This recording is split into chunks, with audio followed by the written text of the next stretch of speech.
Assalamualaikum warahmatullahi wabarakatuh. Kali ini kita masih membahas mengenai interaksi antar negara-negara ASEAN bersama saya Ibu Dewi Kartikasari di pelajaran Ilmu Pengetahuan Sosial kelas 8.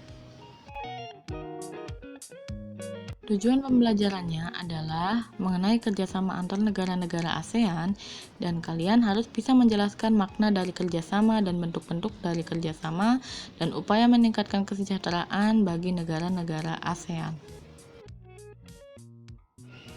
Kerjasama adalah suatu usaha bersama antara orang perorangan atau kelompok untuk mencapai suatu tujuan tertentu.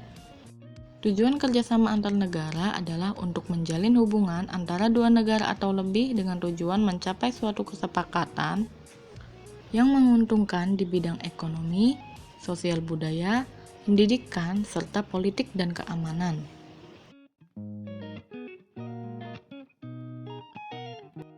Kerjasama antar negara ASEAN terjadi karena beberapa hal atau beberapa faktor, yang antara lain ada faktor pendorong dan ada faktor penghambat.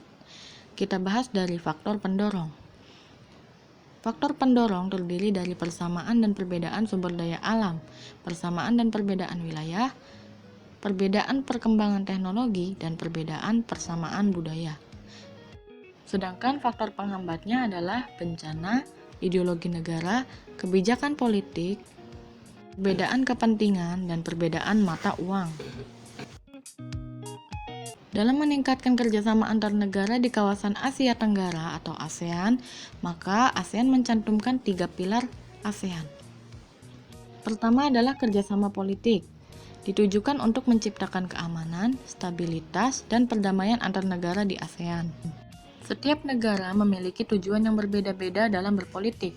Oleh karena itu, dibentuklah beberapa bentuk kerjasama sebagai upaya untuk menghindari terjadinya pertikaian. Seperti ADMM, delegasi duta dan konsulat, perjanjian ekstradisi, perjanjian kawasan bebas nuklir, dan perjanjian kawasan harmonis, ZOFRAN dan ARF. Yang kedua adalah kerjasama di bidang ekonomi, merupakan salah satu faktor untuk meningkatkan pendapatan negara untuk terus dapat mengelola negara tersebut.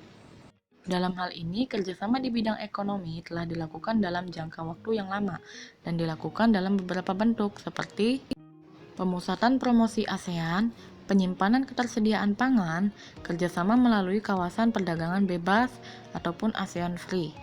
Kemudian juga dengan meningkatkan proyek-proyek industri melalui ASEAN Industrial Cooperation, terdiri dari industri pupuk yang ada di Indonesia dan Malaysia, pabrik industri tembaga yang ada di Filipina, pabrik abu soda yang ada di Thailand, dan pabrik vaksin yang ada di Singapura.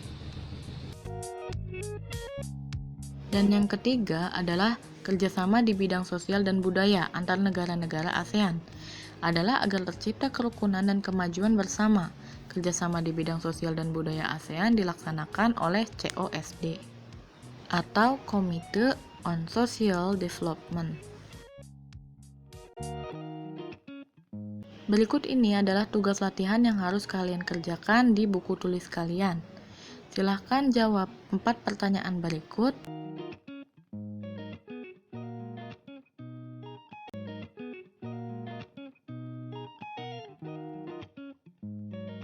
Untuk pertemuan kali ini, kita cukupkan sampai di sini. Sampai jumpa di pertemuan selanjutnya. Wassalamualaikum warahmatullahi wabarakatuh.